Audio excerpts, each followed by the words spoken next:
দেখেন ভিউয়ার্স, আমি শুধু 10 মিনিটের জন্য গোসল করতে গেছি, এখানে দুই ভাই কি দুর্ঘটনা ঘটিয়ে ফেলেছে।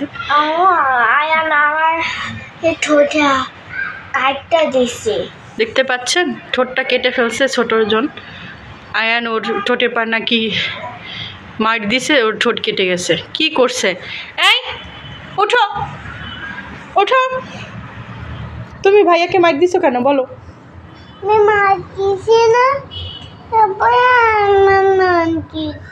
তো তুমি মার দিছো কেন বলো? কাইটে ফেলাইছে তোমার ঠোঁট। দেখছো ভাইয়া ভাইয়া ব্যথা পাইছে না? হ্যাঁ ভাইয়া ব্যথা পাইছে। ভাইয়াকে আদর দিয়ে দাও।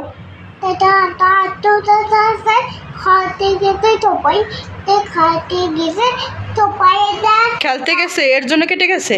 মিথ্যা কথা বলবা না, মিথ্যা কথা বলবা না।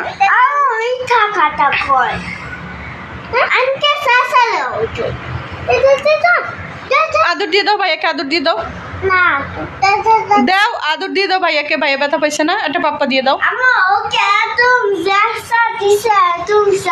ও থাক, আমার গুড বয় ঠিক হয়ে যাবে না। এইখানে আমি এখন এটা মেরিল দিয়ে দিচ্ছি। বাচ্চাটার অনেক দেখতে পাচ্ছেন। Viewers, welcome back to my Chaiti blog channel. আশা করি আপনারা সবাই ভালো আছেন। আলহামদুলিল্লাহ আমরা সবাই ভালো আছি। তো আজকে আমার ব্লগ লাইভে 4 নম্বরের ব্লগ। তো দুপুর থেকে আমি ব্লগটা শুরু করতেছি। দুপুর থেকে আমি আমার ব্লগটা শুরু করে দিচ্ছি। এটা হলো আমার ছাদ বাগানের সবজি। আজকে শাক ভাজি করব। এখানে আমি পেঁয়াজ রসুন দিয়ে দিয়েছি, আর এর সাথে আজকে মাছ ভুনা করব টমেটো দিয়ে। ভাতও বসিয়ে দিয়েছি।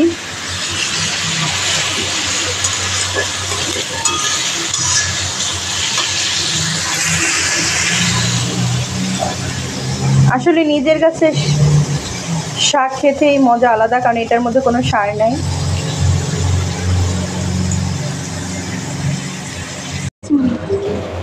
রসুন ভাজার মধ্যেই শাকটা দিয়ে দিচ্ছি। দেখছেন কি সুন্দর নরম হয়ে গেছে। এই শাকে কিন্তু আলাদা পানি দিতে হয় না, শাকের মধ্যে ধোয়ার পর যে পানিটুক থাকে এতেই সেদ্ধ হয়ে যায়। মাশাআল্লাহ, কালারটা এখনো সুন্দর আছে।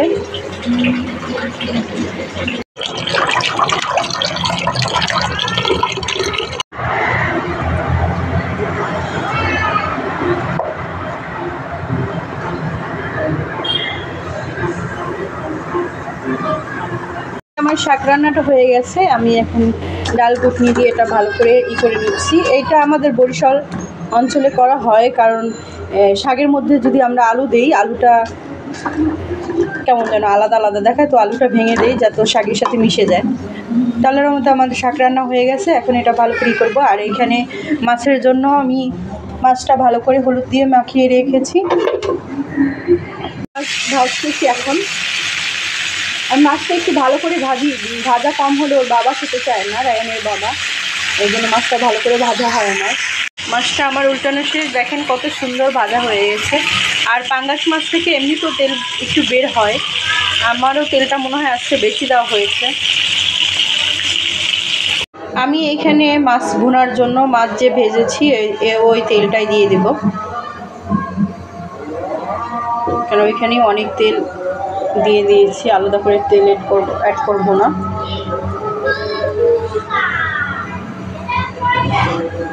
আজকে আমি কোনো বাটা মশলা দিব না। আজকে আমি কোনো বাটা মশলা দিইনি। আজকে শুধু আমি পেঁয়াজ কুচিয়ে দিয়েছি।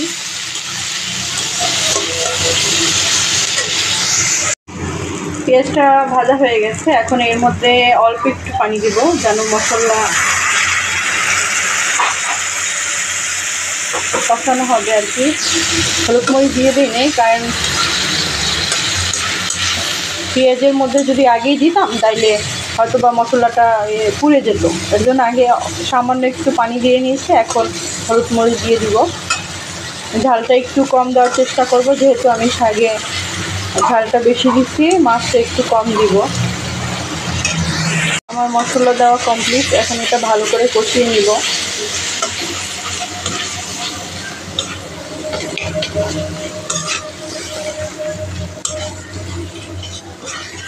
কষানো শেষে আমি এটার মধ্যে টমেটো দিব। টমেটোটা কত সুন্দরভাবে কষানো হয়ে গেছে, একদম মনে হয় পেস্ট হয়ে গেছে। এখন আমি পর্যাপ্ত পরিমাণে পানি দিয়ে নেব। যেহেতু আমি এটা ভুনা করব, তো পানি অল্প দিলেই হবে। আমি এখন সব মাছ দিয়ে দিব।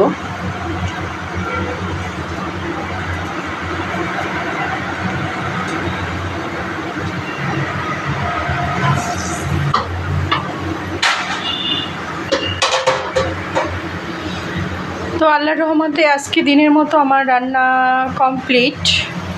তো এখন বাচ্চাদের গোসল করাবো। মাছের কালারটা অনেক সুন্দর হয়েছে, ঘ্রাণটাও সুন্দর। খাওয়ার সময় বলতে পারবো কেমন টেস্ট হয়েছে, আপনাদেরকে জানাবো। এখন আমি জিরার গুঁড়া দিয়ে দিচ্ছি।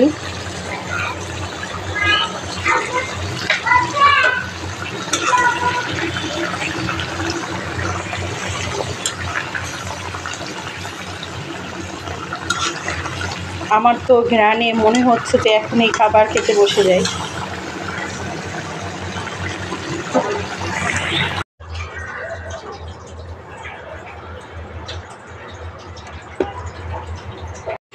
দেখেন ভিউয়ার্স, আমি শুধু 10 মিনিটের জন্য গোসল করতে গেছি, এখানে দুই ভাই কি দুর্ঘটনা ঘটিয়ে ফেলেছে।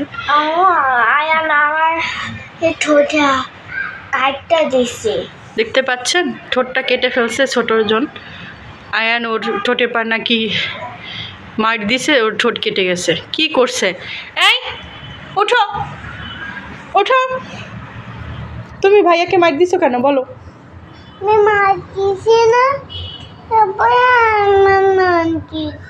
তো তুমি মার দিছো কেন বলো? কাইটে ফেলাইছে তোমার ঠোঁট।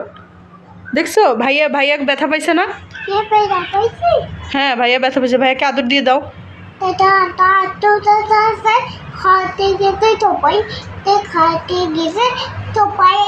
খেলতে গেছে, এর জন্য কেটে গেছে।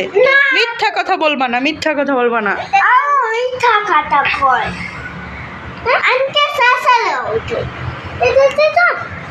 আদর দিয়ে দাও ভাইয়াকে, আদর দিয়ে দাও। দাও, আদর দিয়ে দাও ভাইয়াকে। ভাইয়া ব্যথা পাইছে না, একটা পাপ্পা দিয়ে দাও। ও থাক, আমার গুড বয় ঠিক হয়ে যাবে না। এইখানে আমি এখন এটা মেরিল দিয়ে দিচ্ছি। বাচ্চাটার অনেক দেখতে পাচ্ছেন, অনেক কেটে গেছে। অনেক ব্যথা লাগতেছে আম্মু? অনেক বেশি কেটে গেছে। আচ্ছা ঠিক আছে, তুমি আর মার দিবা ভাইয়াকে? সরি বলো। সরি বলছো? আবার সরি বলো। দাঁড়াও,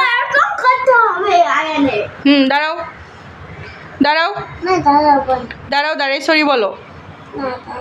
কেন, তুমি ভুল করছো না? দাঁড়াই সরি বলো।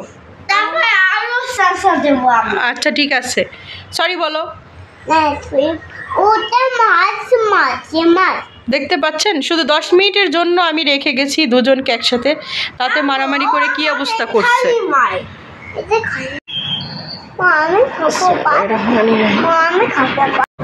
বাচ্চাদের খাবার খাওয়ানো কমপ্লিট। এখন বাচ্চাদের খাবার খাওয়ানো কমপ্লিট, এখন আমি নিজে খেতে আসছি, দেখি কেমন হয়েছে। তো এটা আমার গাছের শাক, আপনাদেরকে বলেছি, আর এটা মাছ ভুনা, সাথে কাঁচা মরিচ। তো শুরু করি। বিসমিল্লাহির রহমানির রহিম। আমি শাকটা খুব পছন্দ করি।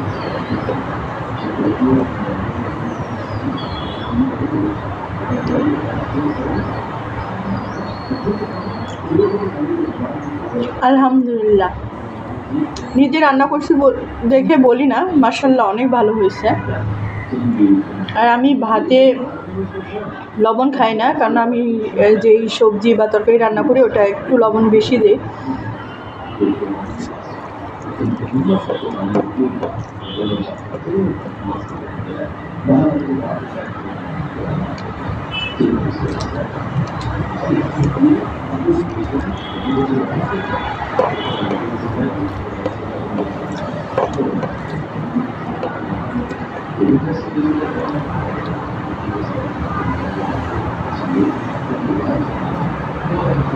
আসামের যে স্বাদে অন্যরকম।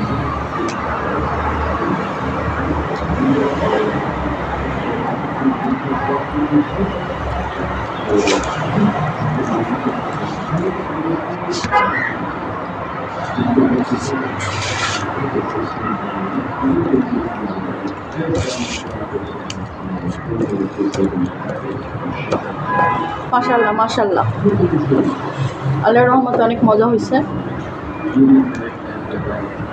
অনেক মজা।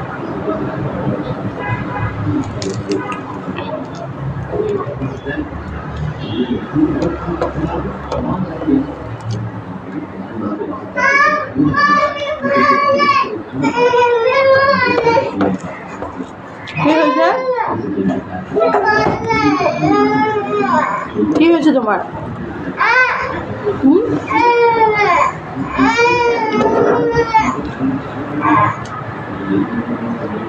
ভাই বাচ্চা খেতে বসে শান্তি নেই, বাচ্চা চলে আসছে।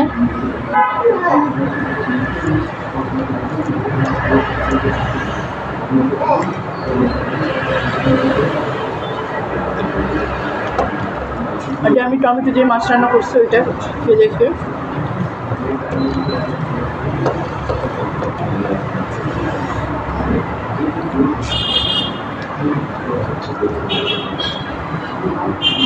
মাশাআল্লাহ মাশাআল্লাহ, অনেক মজা হয়েছে। তো আজকে ভিডিওটা এখানেই শেষ করছি। আশা করি আপনার সবার ভালো লাগবে আমার এই ভিডিওগুলো। এই ভিডিওটা হলো আমার ব্লগ লাইফের 4 নম্বর ব্লগ। তো আমার ভিডিওগুলো দেখতে থাকেন, দেখতে দেখতে ভালো লাগা ভালোবাসা হয়ে যাবে, এবং সবাইকে শেয়ার করে দিন, আর ভালো লাগলে চ্যানেলটা সাবস্ক্রাইব করে দিন। আল্লাহ হাফেজ।